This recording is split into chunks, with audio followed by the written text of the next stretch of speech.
Hello everyone, welcome back to बायोसूम्स। आज हम बात करने वाले हैं कॉन्ट्रासेप्टिव मेथड्स के बारे में। जी हाँ, पिछले लेक्चर में हमने बात की थी कि क्या होती है कॉन्ट्रासेप्टिव मेथड्स और कौन कौन सी कॉन्ट्रासेप्टिव मेथड्स होती हैं और इनका यूज क्यों किया जाता है। हम उसी में से एक मेथड के बारे में डिटेल में बात करेंगे।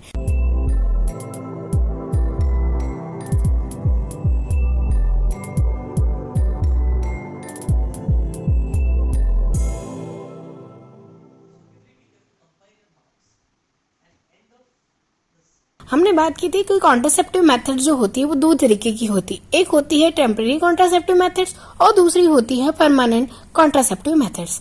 टेम्पररी वो मेथड्स होती है जिसका यूज कुछ टाइम के लिए किया जाता है, यानी कि अनवांटेड बेबी को या फिर प्रेगनेंसी से बचने के लिए कुछ टाइम के लिए जिन मेथड्स का यूज किया जाता है वो टेम्पररी होती है।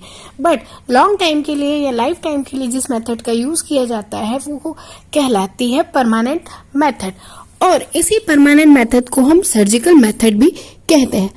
आज हम बात करेंगे नेचुरल मेथड ऑफ कॉन्ट्रासेप्शन की, यानी कि ऐसी मेथड जिसमें किसी भी डिवाइस या किसी भी पिल या हार्मोनल इंजेक्शन या किसी भी अदर इंस्ट्रूमेंट की या किसी टूल का यूज नहीं किया जाता।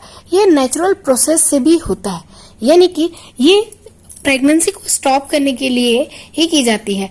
बट ऐसा है कि इस प्रोसेस के थ्रू जो सेक्सुअल ट्रांसमिशन होता है वो हो सकता है, यानी कि जो एसटीडीज होती है, सेक्सुअल ट्रांसमिट डिसीज होती है, वो ट्रांसफर हो सकती है। ये मेथड केवल प्रिवेंट करती है अनवांटेड प्रेगनेंसी को।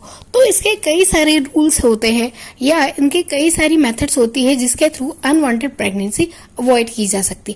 जैसे हम फीमेल्स की बात करें तो फीमेल्स में पीरियड्स के 7 डेज तक उनमें ओव्यूलेशन नहीं होता, यानी कि 7 डेज तक एग का फॉर्मेशन नहीं होता है, जिसके कारण वो यदि विदाउट एनी बैरियर या विदाउट एनी कॉन्ट्रासेप्टिव वो सेक्सुअल एक्टिविटी में इन्वॉल्व होती है तो वहां प्रेग्नेंट होने के चांस बिल्कुल 0% होते हैं, क्योंकि ओवुलेशन नहीं होता तो फ्यूजन की भी कोई प्रॉब्लम नहीं होती। फीमेल में मेनोपॉज आ गया हो तब भी वो प्रेग्नेंट नहीं हो सकती।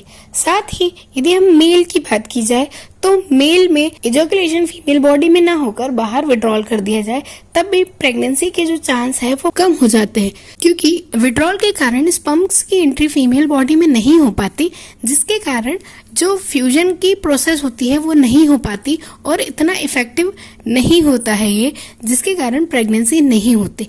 साथ ही यदि फीमेल में लैक्टेशन टाइम हो, यानी कि वो बेबी को फीड करा रही हो, तब भी ये मेथड काम देती है, यानी ये मेथड तब भी नेचुरल मेथड कहलाती है, क्योंकि उस टाइम भी फीमेल में प्रेग्नेंट होने के चांस कम हो जाते हैं। बट इसमें 50-50% चांस होते हैं, क्योंकि कभी कभी किसी फीमेल की बॉडी में ओवुलेशन लैक्टेशन के टाइम भी शुरू हो सकता है, जिसकी वजह से इसमें थोड़ा रिस्क होता है।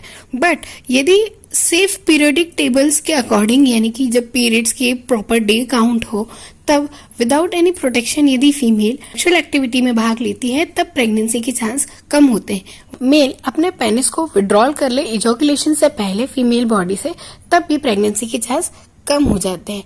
ये पूरी मेथड नेचुरल मेथड कहलाती है। इसमें किसी भी टूल या इंस्ट्रूमेंट्स का यूज नहीं किया जाता, इसमें ह्यूमन बॉडी का ही इन्वॉल्वमेंट होता है, कोई भी अदर टूल्स का यूज नहीं किया जाता।